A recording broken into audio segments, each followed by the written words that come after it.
Hello and welcome back to the Regenerative Work-Life podcast. Today I'm going to talk about a subject that is very live for me at the moment and very local to me. It's a campaign that I have been involved with for the last 2 or so years to try to prevent some very mature trees that are right in the middle of our town from being cut down.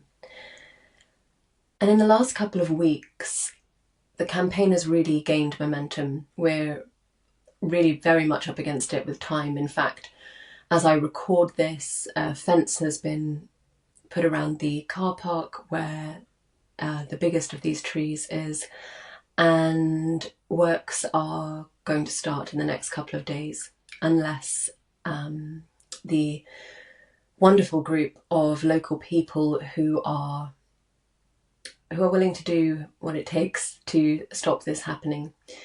And just in case anyone is tempted to mischaracterize that, I'm talking about a group of just the loveliest, gentlest people, many of them retired or approaching retirement, who are out there now in close to zero temperatures, just standing by the tree and making it clear that they're not willing to let this happen on their watch. And as we get to this point, I have really seen the truth once again, as I have several times in my life, that grief and hope are really two sides of the same coin. And I do feel quite a lot of grief around what has happened, and I'll go a little bit more into the story in a moment. And I know that a lot of people locally are really feeling that grief, if not despair and helplessness. There's a sense that something much bigger and more powerful than us is at play here, and there's very little that we can do. But for me personally, particularly in the last few weeks of the campaign, which have been extremely busy and have achieved an incredible amount, whatever the outcome in the next couple of days, there have been a lot of reasons for hope, and there have been a lot of lessons for me about what regenerative work can look like. So that's what I want to focus on today. That's what I really want to share with those of you who won't know my little town in the east of England, who may not feel immediately connected to the story of this campaign.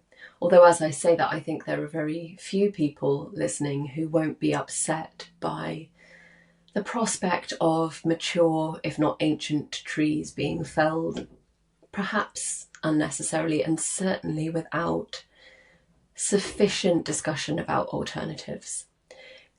So let's go into the story a little bit. I'm not going to go into too much detail. It's very complicated, and it's taken me quite a long time to piece all of it together. But I suppose the top line is that it's quite clear that there is a pattern of large insurers, bullying local councils into felling trees where there may well be other solutions. And we've been in touch with several other campaigns around the country. We've seen stories of other councils that have been put in similar positions. And what it comes down to, as far as the limit of my understanding sees, is that it is much cheaper and more palatable for an insurance company to request that a council removes a tree, particularly when that tree is on council-owned land and is therefore their responsibility, than it is for an insurer to consider something like underpinning a property, which would provide a long-term solution and protect the life of the tree. Edit. So what has happened in our case is that we have recently learnt 3 or perhaps 4 trees that are close to a line of properties that are quite old properties, and those properties back onto the railway line. And there are very serious problems of subsidence in those properties, which of course have to be dealt with, and the needs of those property owners and residents need to be considered. But I suppose, and this certainly is relevant to my work and my themes, the extent of corporate power in this case has been quite astonishing and quite frightening. And the insurer, Aviva, has really been able to deal to sort of almost give a sentence, to deliver a sentence to say these trees must come down, a death sentence essentially to these trees, very much at arm's length. They have, simply put a lot of pressure on the council to say, that there's a balance of evidence, this is what needs to happen. Unfortunately, in our case, I do believe that there are good people on that council. I don't believe anyone is taking this lightly, but they haven't chosen to come into consultation with the local community. And the pressure from this insurer now means that these trees, which people locally care very, very deeply about, that is absolutely abundantly clear. We're a small town, a population of around maximum 10,000. 3,000 people have signed a petition calling for alternatives to this felling. I've been at an event just on this Saturday that 200 people gathered in the neighbouring playground and in the car park to show their appreciation of these trees. And here we come into one of my reasons for hope, which it has personally given me so much hope to see how deeply people care about these trees and how wrong people find it that we would take the felling of trees that have taken, 120, 150 years to grow, that they were there before the houses, the car park, the playground, that a decision like that is being taken so lightly. People really feel that very deeply, and that gives me hope, because I believe that all of the change that we need to see will come from us remembering that we are nature and reconnecting to nature. And I see hope for that in what I've seen in our local community. At the same time as I feel a sense of anger, I suppose, powerlessness, deep sadness in the way that corporates like these insurers operate. It's not just the decision that they're taking in this case, it's the whole way that they go about it. The fact that they have essentially forced our council into silence, that none of the evidence that they have is being shared with the public, that there is absolutely no community consultation. There is no discussion at this point of any possible other solutions, or even, which I still don't consider a satisfactory response, but even any sense that something else will be done to compensate for this loss. And all of these decisions are made, on a spreadsheet, and they're made ultimately for profit. And of course, this is why I know that so many of you are with me on this journey of wanting to distance ourselves as much as possible from corporate influence. And I believe that one of the ways that we can do that is by building and connecting with communities.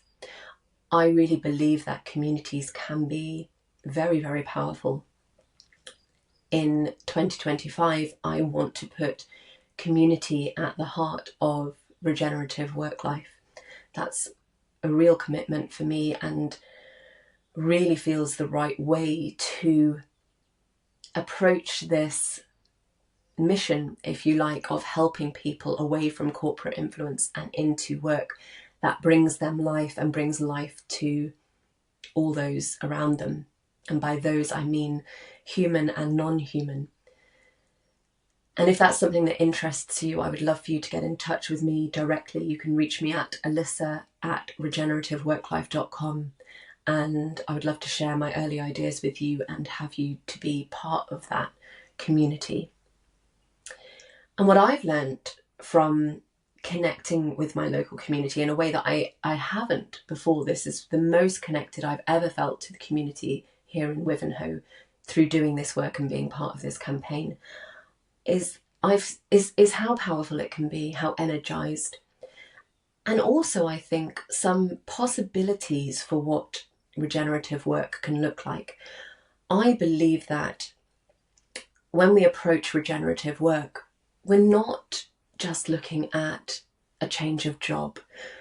We're not even looking at necessarily something as simple as a change in career direction, because that doesn't look at the kind of underlying assumptions, ways of working, as I discussed in the previous episode 20. We have to look at how we approach work, not just what we do for our work. And I think there's an awful lot of reimagining that we can and should and must be doing around what work means for us personally and collectively. And I have had the privilege of being able to glean a few ideas about that from this campaign.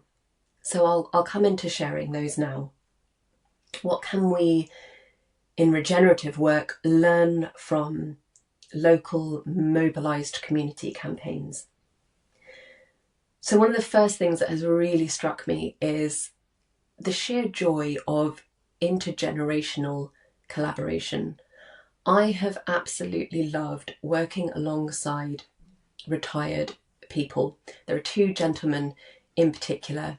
I don't know their ages and I wouldn't presume, but these are gentlemen who could very much be my grandfather.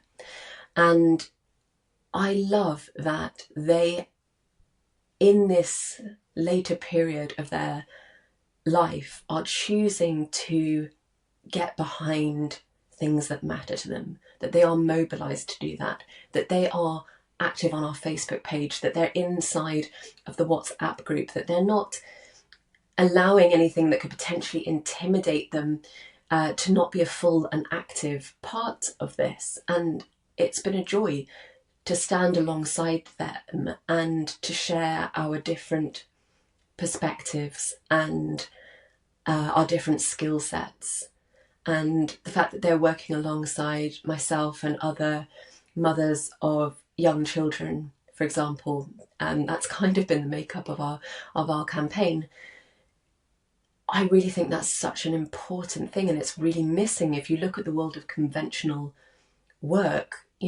We reach a certain age and we're deemed to be reasonably useless to the workforce, and we're sort of supposed to go off and rest and pursue harmless pastimes.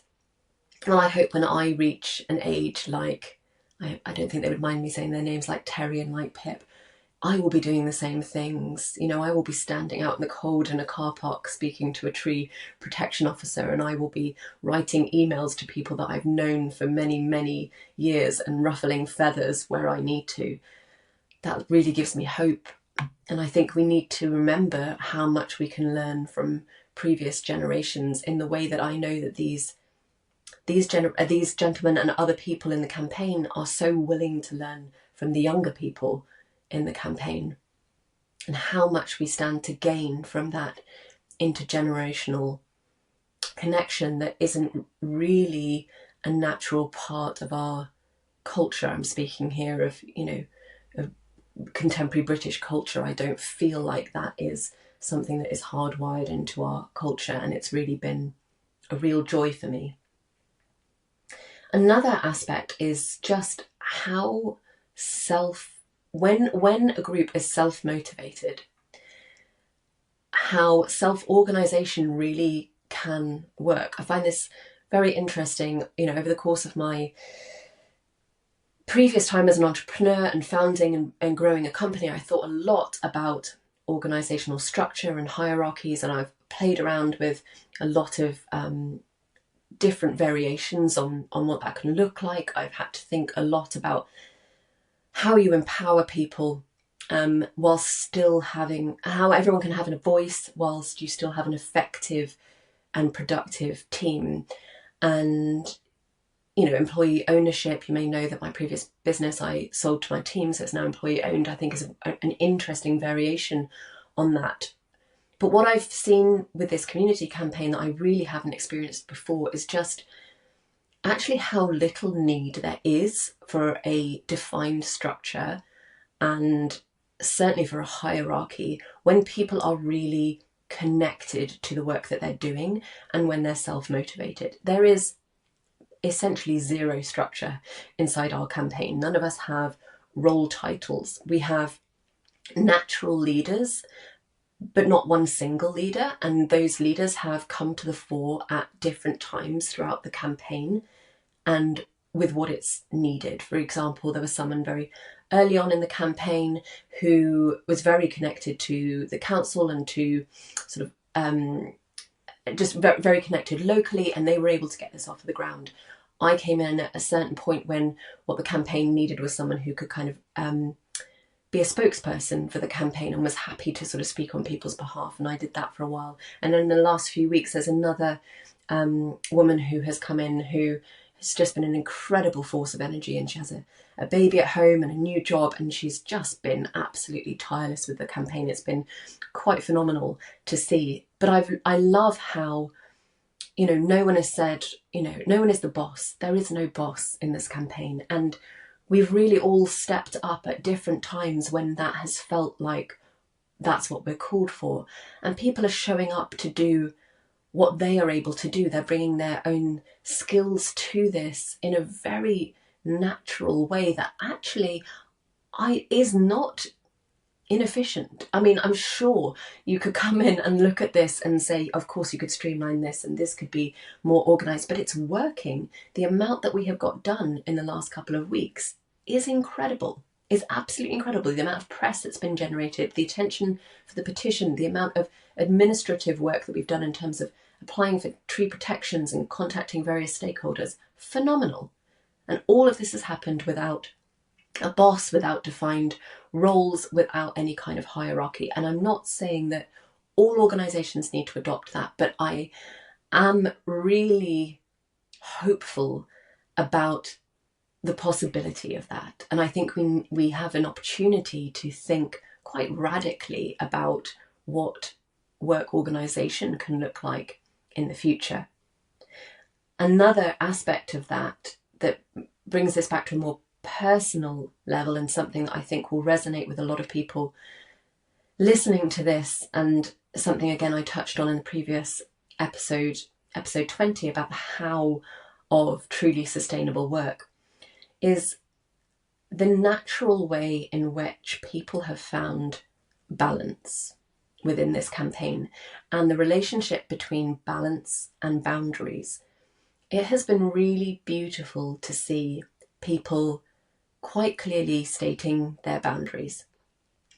People have said, I'm getting to a point of exhaustion. I need to not work on this for a day. Or people have said, I'm really happy to help behind the scenes, but I'm not able to be part of the group of protectors who are going to be, right there at the scene of the tree and potentially taking the risk of, who knows, maybe arrest.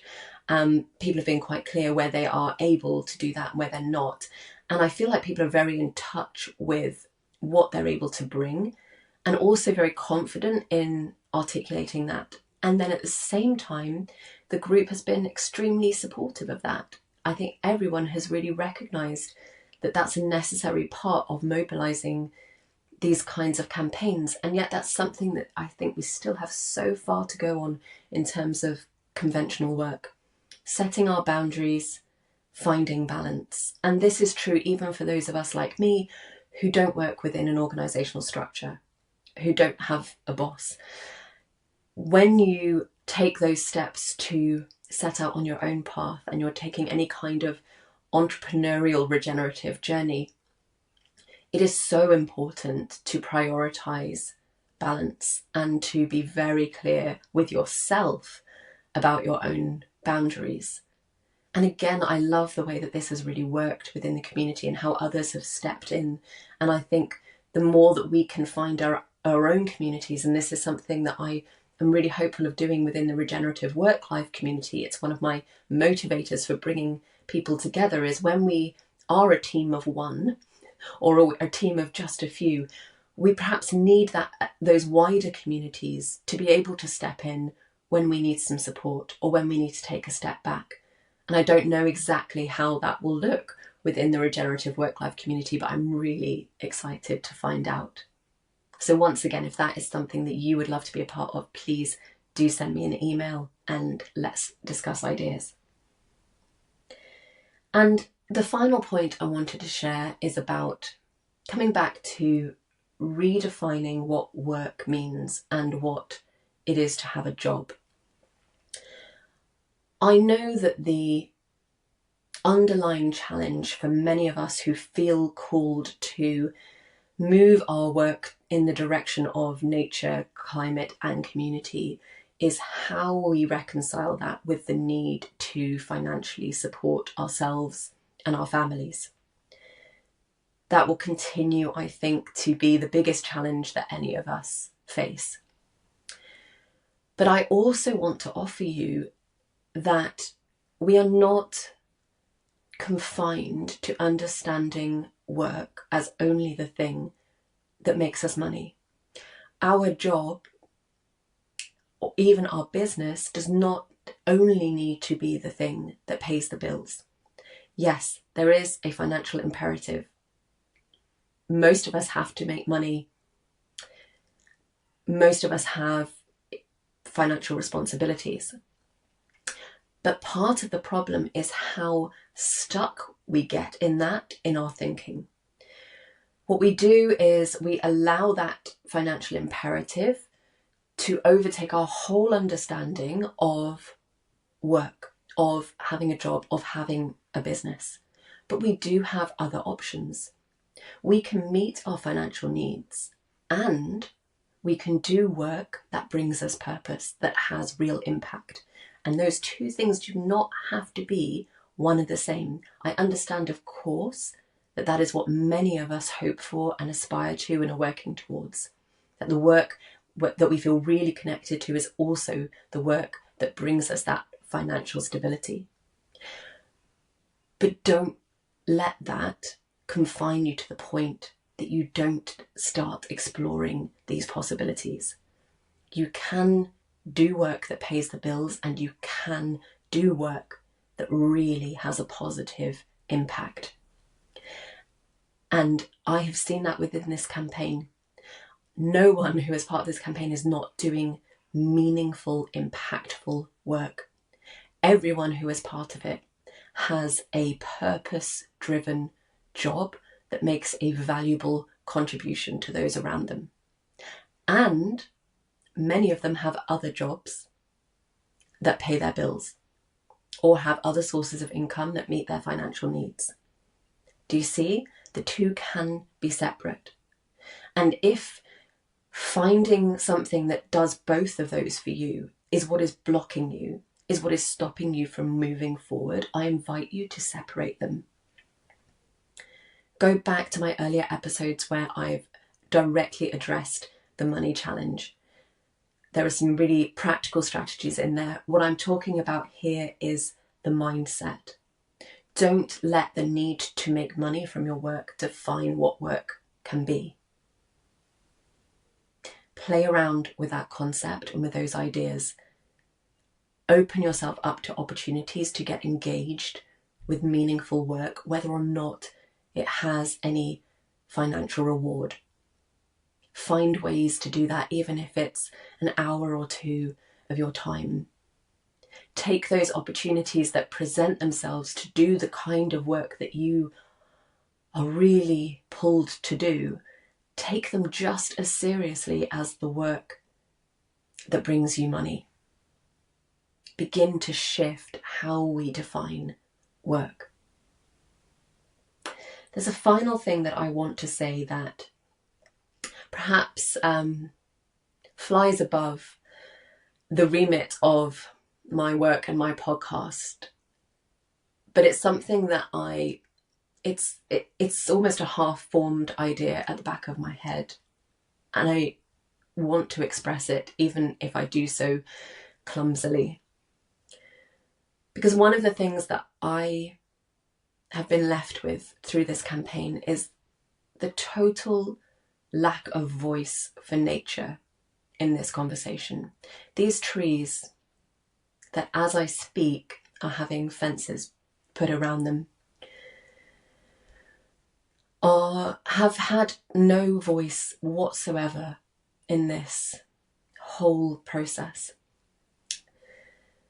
No one has considered these trees as living beings with any kind of rights or with any kind of spirit. I say no one, that's not true. None of the decision makers have considered them in those ways.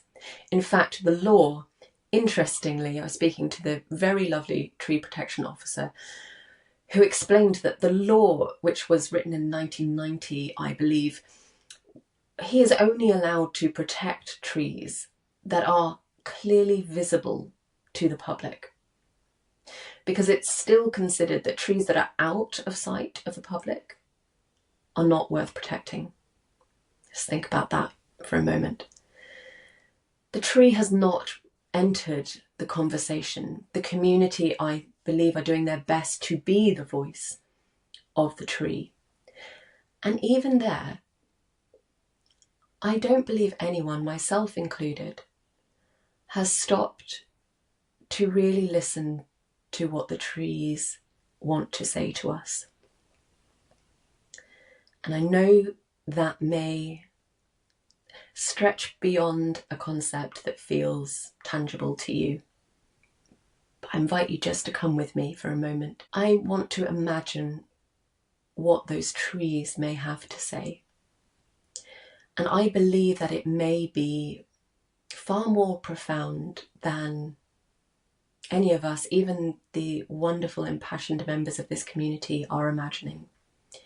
I saw a quote recently that I haven't been able to find. I believe it may have come from the wonderful Ryan James. It was to the effect that nature isn't asking us to save it.